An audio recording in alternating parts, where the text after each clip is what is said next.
मेरा नाम डॉक्टर सीमा सिंह है। मैं स्वच्छ भारत मिशन में कार्य कर रही हूँ और आज मेरे साथ हैं पीलीभीत नगर पालिका परिषद की अध्यक्ष डॉक्टर आस्था अग्रवाल जी। मैम, आपका बहुत बहुत स्वागत है। मैम, सबसे पहले ये जानना चाहेंगे कि आपने कैसे इसको सोचा कि आप जो है पब्लिक में आके उनकी जनप्रतिनिधि बन के उनके लिए काम करें। किस चीज ने आपको इंस्पायर किया? जी, मुझे ऐसा लगता है कि हम लोग मैं वैसे बताऊँ आपको, मैं प्रोफ़ेशन से डेंटिस्ट हूँ, दंत रोग विशेषज्ञ। ओके। और उसमें मैं एमडीएस हूँ, तो पाइलिया रोग विशेषज्ञ हूँ। बिल्कुल। तो मेरा हम लोग जगह-जगह डेंटल कैंप्स लगाते हैं, विलेज एरियाज़ में भी लगाते हैं, टाउन एरिया में भी लगाते हैं। तो जो हमारा जो डेंटल का डिपार्टमेंट है, जिसमें मैंने अपना पीजी किया, दैट इज़ रिलेटेड टू मुँह की सफाई। जो आप स्केलिंग करवाने जाते हो क्लिनिक्स पे, दाँतों को साफ कराते हैं, तो दैट इज़ कॉल्ड स्केलिंग।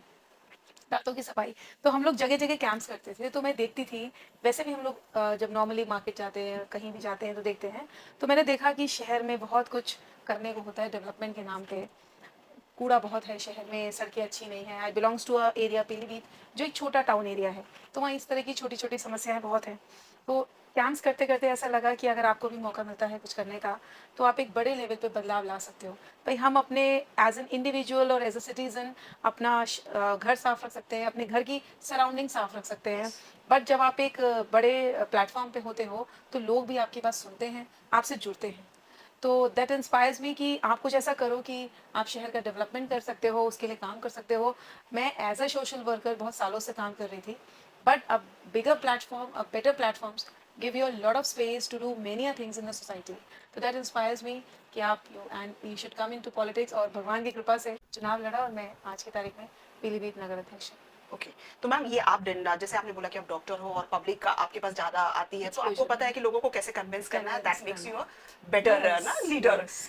तो ये एक बहुत अच्छा चीज, बहुत अच्छी चीज है। तो मैम, अब आपने पीलीभीत के लिए क्या सोचा है? आपने क्या प्लान किया है कि पीलीभीत नगर पालिका परिषद को कैसे वो करेंगे? सी मुझे ऐसा लगता है कि being a chairman 3 major problems होती हैं लोगों की, किसी भी सिटी में।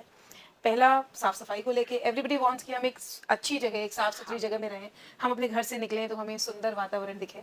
सेकेंडली, पानी का सप्लाई, वाटर सप्लाई, कि चाहे जल निगम हो, चाहे म्युनिसिपल कॉर्पोरेशन हो, कि उनको पानी की अच्छी सप्लाई हो, साफ-सुथरा अच्छा जल आए। और थर्ड, लाइट, स्ट्रीट बिल्कुल। लाइट्स हों, बिल्कुल। अच्छी लाइटिंग हो, रात में आप कहीं जाओ तो आपको ऐसा ना लगे अंधेरा है। तो मुझे ऐसा लगता है इन 3 चीज़ों पे हर चेयरमैन को सबसे ज़्यादा काम करने की आवश्यकता होती है। तो जैसे अगर हम कूड़े-करकट की बात करें, साफ-सफाई को लेके करें, तो हमने क्या किया है कि हमने डोर टू डोर कूड़ा collection, we are trying our best. अभी हम 100% उसको अचीव नहीं कर पाए हैं in every wards and every mohallas of a city, but we are trying our best कि हम उसको कंप्लीट कर पाएँ। हम्म। तो अभी 50% तक हम डोर टू डोर कलेक्शन में पहुँचे हैं। हम अवेयरनेस कैंप्स कर रहे हैं। अब मैंने स्कूल्स में भी बच्चों का पार्टिसिपेशन इसमें इन्वॉल्व किया है। बहुत जरूरी है। कि बच्चों को जब आप जागरूक करेंगे ना, the education what we give from the childhood that stage for ever, I believe so. तो बच्चों को अगर ये समझ में आएगा कि भाई नहीं, हमें सूखा और गीला कूड़ा अलग ही करना है, तो वो धीरे धीरे अपने घर वालों को भी बोलेंगे। और फिर टाइम जब वो अपने बड़े होंगे तो वो भी शायद इसको, इसी चीज़ को फॉलो करेंगे, तब तक उनकी हैबिट बन चुकी हैबिट होगी बन उस चीज चुकी के लिए। होगी। बिल्कुल ma'am. So like organising such kind of awareness camps और लोगों को अपने से जोड़ना। हमने स्वच्छ भारत में पीलीभीत में 4 ब्रांड एम्बेसडर्स भी बनाए हैं शहर से, जो ऑलवेज हम शहर को कैसे स्वच्छ बनाएं उसके लिए सोचते ही नहीं है, काम भी करते हैं। तो मुझे लगा जब आप सोसाइटी के लोगों को जोड़ते हो ना, जी। तो आपकी एक बड़ी टीम होती है और आप बहुत अच्छा काम कर पाते हो। तो this is way how we are progressing slowly. The most important thing is जो प्लास्टिक का है, डिस्पोजेबल्स हैं, जो आपको अधिकतर नालों में मिलते हैं। तो we are trying our best कि हम कैसे लोगों को एजुकेट करें कि जब वो भंडारे करते हैं और किसी भी तरह का कोई कार्यक्रम करते हैं, तो they should use paper disposables, not plastic disposables, and never dispose in that in the नाला। तो हर चीज़ पे हमारी नगर पालिका काम कर रही है, बट थोड़ा समय लगता है किसी भी चीज़ को बिहेवियर को सफल होने चेंज में करने और में। लोगों को उस चीज़ को एक्सेप्ट करने में। But I am really thankful कि पीलीभीत के लोगों का मुझे भरपूर कोऑपरेशन मिल रहा है, and slowly and gradually we are going to achieve it. Ma'am, जैसे आज का सबसे बड़ा जो हमारा चैलेंज आ रहा है वो सिंगल यूज प्लास्टिक आ रहा है। यस। लोगों को कैसे इस चीज के लिए मोटिवेट करें कि आप सिंगल यूज प्लास्टिक मत यूज करो। जैसे हमारे पुराने जमाने में लोग घर से झोला लेके जाते थे सामान लेने के लिए, तो उसके लिए आप क्या कर रहे हो? जी, हमने सिंगल यूज़ प्लास्टिक को कम करने के लिए हमने क्या किया है, हमने काफ़ी सारे एनजीओज़ और काफ़ी सारे क्लब्स हर शहर में हैं, जो काम करते हैं, right. And they always trying their best कि वो सोसाइटी के बेटरमेंट के लिए काम करें। तो उन लोग के साथ मिलके हम लोग ने थैले बनवाए। उन थैलों को जब आपने बनवाया तो बहुत महिलाओं को भी रोज़गार मिला। हाँ। बिकॉज़ मुझे ऐसा लगता है आप कोई भी काम करो तो उसके मल्टीपल बेनिफिट्स होने होने चाहिए। चाहिए। तो महिलाओं को भी रोज़गार मिला कि उनको थैले सिलने का मौका मिला, और वो थैले हमने लोगों को डिस्ट्रीब्यूट करना शुरू करे। हम लोग रोड्स पे एक अभियान चलाते हैं कि आज जैसे हमने 4 या 5 सड़कें निर्धारित कर ली अपनी, और उस पे हमें जाना है, और जो मार्केट में सब्जी लेने आ रहा है, फल लेने आ रहा है, राशन लेने आ रहा है, उसको बोलना है भाई तुम घर से थैला लेके आयो नहीं लायो, अगर नहीं लायो कोई बात नहीं, हम आपको थैला दे रहे हैं, और आपके पास अगर पॉलिथीन है तो वो आप हमें दे दो। तो धीरे धीरे मुझे ऐसा लगता है कि लोग इससे ज़्यादा से ज़्यादा जुड़ते जा रहे हैं, और इससे हम एक अवेयरनेस कर रहे हैं। ओके मैम, एक चैलेंज ये आ रहा है, जैसे हम लोग दुकानों पे छापे डाल रहे हैं, दुकानदार को हम कैसे रोके कि वो पॉलिथीन दे ही ना? जी ये आपका बड़ा अच्छा सवाल है, क्योंकि जब हम इस मुहिम में जाते हैं तो दुकानदार हमसे कहते हैं कि मैडम अगर ग्राहक थैला लेके नहीं आया है तो हम क्या करें, हम तो बेचेंगे ही ना सामान, हम पन्नी में देंगे। तो हमारे दुकानदार से कहना है कि आप उसको पन्नी में उस दिन दीजिए, लेकिन हर दुकानदार के पास अपने जो ग्राहक होते हैं वो पेटेंट होने लगते हैं, वो उन्हीं से राशन खरीदते हैं, उन्हीं से सब्जी खरीदते हैं। तो नेक्स्ट टाइम आपका एक कस्टमर का अपने जो शॉपकीपर होता है उसे एक बॉन्ड बनता है। तो मेरा उनसे ये कहना था कि आप उनसे हर बार जब रिक्वेस्ट करेंगे और आप कुछ थैले उनको देना शुरू करिए, हमने दुकानों पे भी थैले रखवाए, कि आप उनसे बोलिए कि मैं इस थैले में आपको सामान दे रहा हूँ, और अगली बार जब आप आएँ तो आप इसी थैले को लेके आएँ और सामान के लिए। तो मुझे ऐसा लगता है धीरे धीरे the small things makes a huge change, but it takes time. No doubt. जैसे मैम अभी अगर आने वाले टाइम में देखें तो कांवड़ यात्रा शुरू होने वाली है, और उधर के साइड में कांवड़ का बहुत हाँ। बड़ा वो है, तो उसके लिए क्या सोचा है मैम, कैसे करेंगे जी, आप? उसके लिए हमने जो सारे मार्ग हमारे नगर से होके गुजरते हैं कावड़ियों के, उन सब का रिपेयर और मेंटेनेंस का काम शुरू हो गया है। ऑलमोस्ट कल तक हमारा कंप्लीट भी हो जाएगा, कि कहीं रोड पे गड्ढे ना हो, क्योंकि जब बारिश वगैरह होगी और जलभराव होगा तो उन्हें पता ही नहीं चलेगा चलते समय कि कौन सा गड्ढा आ गया। तो रिपेयर और मेंटेनेंस का रोज का काम शुरू हुआ है। लाइट्स, क्योंकि कावड़िये सुबह भी चलते हैं, शाम भी चलते हैं, रात भी चलते हैं, तो उनको किसी भी तरह का ऐसा ना हो जब वो रात में जाएं तो किसी गली और मोहल्लों से वो गुजरें और उसमें अंधेरा हो। बिल्कुल। तो प्रकाश व्यवस्था हम लोग दुरुस्त करा रहे हैं। तीसरा, जगह जगह पानी की व्यवस्था हम लोग करा रहे हैं। चौराहों पे जो मुख्य चौराहों से वो लोग गुजरेंगे ताकि किसी भी तरह की जल की उनकी समस्या ना हो। और चूंकि ये श्रद्धा का केंद्र है, आस्था का केंद्र है, लोग इससे जुड़ना चाहते हैं। और पीलीभीत के लोगों में मैंने विशेष उत्साह देखा है अध्यात्म को लेके। तो जगह जगह पे भंडारे कावड़ियों के लिए, उनके स्वागत समारोह जब वो पीलीभीत एंटर होंगे तो किन किन पॉइंट्स पे उन पे पुष्प वर्षा होगी।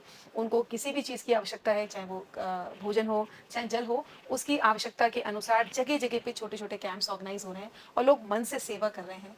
तो इस तरह की तैयारी नगर पालिका की तरफ से है ताकि कावड़ियों को पीलीभीत में किसी भी तरह का कोई दिक्कत ना हो। तो मैम अगर हम लोग इसको जीरो वेस्ट बना ले तो हमारे लिए और भी अच्छा रहेगा, एक cleaning डेफिनेटली, को लेकर। मतलब ये तो मुझे ऐसा लगता है जैसे हम लोग कहते हैं ना, हेल्थ को मेंटेन करने के लिए एक लाइफस्टाइल फॉलो करो। Exactly. सेम मैं मानती हूँ कि आप एक आपका वो लाइफस्टाइल, आपकी एक थॉट होनी चाहिए कि अगर हम कहीं कैंपिंग करेंगे, हम भंडारा भी ऑर्गेनाइज कर रहे हैं कावड़ियों के लिए, तो वी मेक श्योर कि उस जगह पे कहीं गंदगी ना हो। ना हो, बिल्कुल। अगर हम कहीं भी वाटर कूलर्स अरेंज कर रहे हैं या पानी का अरेंजमेंट कर रहे हैं, तो भी मेक श्योर कि हम प्लास्टिक के डिस्पोजेबल ग्लास यूज ही ना करें, कागज के ग्लास यूज करें, और हमारे पास बिग डस्टबिन हो ताकि हम उसी में फेंकें।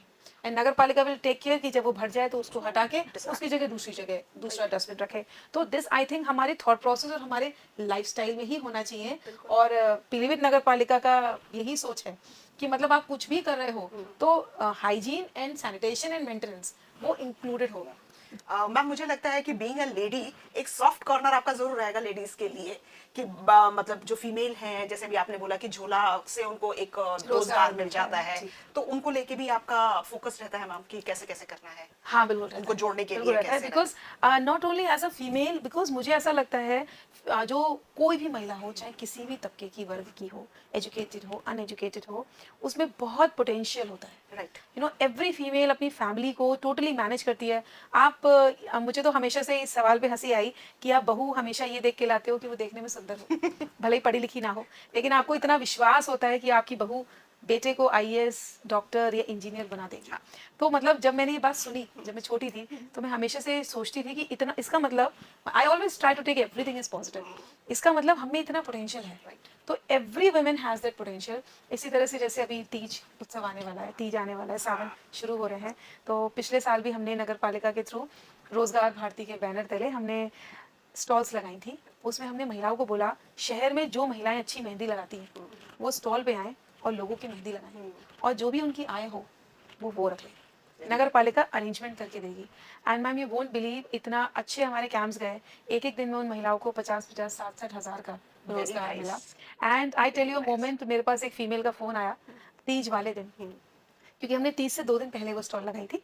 वो बोली, दीदी मैंने अपनी जिंदगी में पहली बार अपनी कमाई से एक साड़ी खरीदी है। Very nice. एंड मतलब आई रियली टेल यू, मैं कैमरे पे भी ये बात बोलूंगी कि वो बहुत स्पेशल मोमेंट था। उसने मुझे सेल्फी खींच के भेजी वो साड़ी के साथ कि दीदी मैंने कभी नहीं सोचा था कि मैं कुछ भी कमा पाऊंगी, और उसने उस स्टॉल से एक दिन में 15,000 रुपये कमाए थे।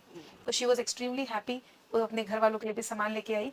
तो मुझे ऐसा लगता है कि ये छोटी छोटी चीज़ें आपको बहुत ऐड ऑन कर सकती हैं। और इस बार मेरे पास ऑलरेडी क्वेरीज आने लगी। पिछली बार तो हम 2 ही 3 स्टॉल्स लगा पाए थे कि मैम इस बार बड़ा एरिया कवर करिएगा, क्योंकि बहुत सारी लड़कियां और महिलाएं तैयार हो गई हैं इसको करने में। बिकॉज वी फीमेल्स हम लोग बाहर का काम भी मैनेज कर पाते हैं और घर भी मैनेज कर पाते हैं। तो एज एन अध्यक्ष और बीइंग अ फीमेल अध्यक्ष, जैसे कि आपने कहा, मुझे ऐसा लगता है कि कहीं भी हम महिलाओं को जोड़ सकते हैं इसमें, तो उससे बेटर कुछ नहीं नहीं है। हो सकता, क्योंकि बिल्कुल। घर की मेंटेनेंस, साफ सफाई हम महिलाएं ही देखते हैं, वेदर वी आर वर्किंग और नॉन वर्किंग। तो इन द सेम वे अगर मुझे लगता है शहर को सुंदर और साफ बनाना है, तो महिलाओं को आगे उसका आना हिस्सा होगा। बनाइए बिल्कुल। और आपका शहर जरूर सुंदर और स्वच्छ बिल्कुल बनेगा। मैम। मैम, मेरा एक आखिरी सवाल है कि जैसे कल से प्लांटेशन का माननीय योगी जी और माननीय मोदी जी ने बोला है, प्रधानमंत्री जी ने, कि प्लांटेशन करना है, तो उसके लिए मैम कैसे आप क्या प्लान किया आपने उसके? जी मैं आपको बताऊं, हमारा जो पीलीभीत है वो तराई क्षेत्र है। हाँ। ठीक है, it's very close to forest, forest area, dense forest area बहुत ज़्यादा है। अगर आपने सुना हो चूका स्पॉट, तो वो हमारे पीलीभीत में ही है, आपको भी आइएगा। बिल्कुल आऊंगी। तो मुझे ऐसा लगता है कि प्लांटेशन इज एक ऐसी सोच होनी चाहिए कि हमारे पास ये टारगेट नहीं होना चाहिए कि हमें सिर्फ अभी करना है। मतलब आप और जिस पेड़ को आप लगाओ, चाहे आप गमले में लगाओ, चाहे आप जमीन में एक बड़ा पौधा लगाओ, उसकी जिम्मेदारी इज मोर इम्पोर्टेंट। आप भले ही 10 पौधे लगाओ, लेकिन वो 10 पौधे सर्वाइव करें, दैट इज योर रिस्पॉन्सिबिलिटी। ये बहुत ज़रूरी है। तो मैंने I started it with my Nagar Palika parisar only. इतना बड़ा नगर पालिका परिसर है, तो मुझे लगा क्यों ना, आप चूंकि जुलाई is the best time plantation के लिए। जैसे उत्तराखंड में एक हरेला पर्व चलता है, it start from 16th July. Okay. तो उस दिन क्या होता है कि उस दिन से आप प्लांटेशन करना शुरू करते हो, बिकॉज ये टाइम बेस्ट टाइम माना जाता है प्लांटेशन के लिए। तो उसी को देखते हुए हमने भी सोचा कि हम अपनी नगर पालिका से स्टार्ट करें, और बहुत सारा प्लांटेशन हमने अपनी नगर पालिका में स्टार्ट किया। और जो पीलीभीत में हमारे छोटे छोटे लैंड एरियाज हैं, नगर पालिका की संपत्ति जिसे कहते हैं, जो हमें लगता है कि अभी शायद किसी यूज़ की नहीं है, हम उसको किसी और फॉर्म में यूज़ नहीं कर पाएंगे, तो what I am doing is उन सारे लैंड एरियाज को चिन्हित कराया है, उसमें मिट्टी पड़वा के, उसको एक सा करवा के, और उसमें प्लांटेशन करवा देंगे। और उस प्लॉट के पास जितने आप आसपास के लोग हैं, उनकी एक सोसाइटी हम बना रहे हैं। They will take care of that particular area. उसमें 2-3 बेंचेस पड़ जाएंगी, एक नल लग जाएगा, तो पानी के प्लांटेशन का भी प्रोसेस होता रहेगा, और लोगों को बैठने के लिए भी एक जगह मिलेगी। एंड दैट इज़ कि वो एरिया आप लोग बैठने के लिए, एक दूसरे से बात करने के लिए, थोड़ी देर मोबाइल दूर रख के उसको यूज़ करेंगे। सेम एक मैंने एक चीज़ स्टार्ट और करी है कि बहुत से लोग हैं जिनका लैंड एरिया पीलीभीत में है, बट वो पीलीभीत में नहीं रहते हैं, वो बाहर रहते हैं, बट उनका प्लॉट पड़ा हुआ है। तो आसपास के लोग अपने घर का सारा कचरा और कूड़ा उस खाली प्लॉट में डालते हैं। ये प्रॉब्लम शायद सब जगह है। तो what I am doing is, मैंने ये अपने कार्यालय पे आदेश दिया है कि इनके जो मालिक हैं उनसे बात करो कि हम आपका प्लॉट साफ करवा के उसमें प्लांटेशन करा दे रहे हैं। तो वो जो कॉलोनी के लोग हैं, at least they can get fresh air. बिल्कुल। तो इसी तरह से जो रोड हैं, जो मोहल्ले हैं, जो कॉलोनीज हैं, उसके साइड में अगर सब में प्लांटेशन हो जाए, लोग भी इसमें बहुत बढ़ चढ़ के हिस्सा ले रहे हैं। और मुझे लगता है माननीय मोदी जी और योगी जी का बहुत अथक प्रयास है। वी हैव सीन था, हमारे पीलीभीत में कभी टेम्परेचर 40 से ऊपर नहीं जाता था। इट्स अ तराई बेल्ट, पूरा वन एरिया है, but this time we crossed 45। तो अगर ऐसी जगहों पे अगर टेम्परेचर इतना राइज कर रहा है, तो दिल्ली वगैरह तो आप इमेजिन ही कर सकते हैं कि इट वॉज 52, 53। तो ये हर इंडिविजुअल की जिम्मेदारी होनी चाहिए कि वो प्लांटेशन करें। तो हम सिर्फ प्लांटेशन कर नहीं रहे हैं, उस प्लांट्स को मेंटेन रखना है। And why we should keep on planting trees, ये भी बहुत इंपॉर्टेंट हमारा एक इशू है इस समय। तो बस मैम, एक मैं चाहती हूँ कि आप हमारी जनता को, पब्लिक को, जो व्यूअर्स हैं, उनको कुछ मैसेज ऐसे दीजिए। जैसे आपसे बात करने के बाद लगा कि आप लोगों को इन्वायरमेंट से जोड़ रहे हो जी पूरी तरीके से, कि आप जुड़ो उनसे, तो क्या आप लोग कहना चाहोगे? जी, मैं इस माध्यम से यही कहना चाहूँगी कि अगर हम लोग एक बार बैठ के सोचें ध्यान से, बिकॉज़ हर चीज़ आपकी सोच से ही शुरू होती है। आज हम लौट के सब वहीं आ रहे हैं जहाँ से हम लोग शुरू किए थे। मिट्टी के बर्तन में खाना बनने लगा है, लोग डिज़ाइनर्स मिट्टी के पॉट्स खरीदते हैं। सोलर पैनल्स पे हम वापस आ गए। हम लोग कोशिश करते हैं कि हम खादी पहने, हम कॉटन पहने, क्योंकि हमें गर्मी बहुत लगती है। हम कोशिश करते हैं कि 5 स्टार होटल से बेटर हम छुट्टियाँ रिज़ॉर्ट में बिताएँ, क्लोज़ टू नेचर, हमारे पास कॉटेज हो, जो हम जब सुबह उठें तो नदी बह रही हो और प्लांट्स हों। तो हमें ये एनालिसिस करने की ज़रूरत है कि एट द एंड आपके पास कितना ही बड़ा घर हो, कितनी ही बड़ी गाड़ी हो, आपको जीने के लिए एक शुद्ध पर्यावरण और वातावरण की ज़रूरत है। और जब वो हमारे पास होता है, तो हम एक अच्छी लाइफ इमेजिन कर सकते हैं। हम रोज़ पिज़्ज़ा बर्गर खाते हैं और हॉस्पिटलाइज होकर मूंग की दाल पे आते हैं। तो मैं ये कहती हूँ, आप मूंग की दाल खाइए, आपको हॉस्पिटलाइज नहीं होना पड़ेगा। तो in the same way being a Nagar Palika adhyaksh, मैं सभी लोगों को यही आग्रह करूंगी कि आपका शहर, सिर्फ आपका मोहल्ला की अगर आप जिम्मेदारी ले लेना तो आपका शहर साफ हो जाएगा। ये हम सबकी जिम्मेदारी बनती है कि हमारी सराउंडिंग्स साफ हों। और मुझे लगता है हम सबकी एग्जिस्टेंस इस प्रकृति से है। प्रकृति है तो हम हैं, प्रकृति नहीं है तो हम नहीं हैं। इसलिए हम सबको वो करना चाहिए जिससे हमारी प्रकृति हमेशा खुश रहे, फूलों की फॉर्म में मुस्कुराए। बिल्कुल। आपका बहुत बहुत धन्यवाद।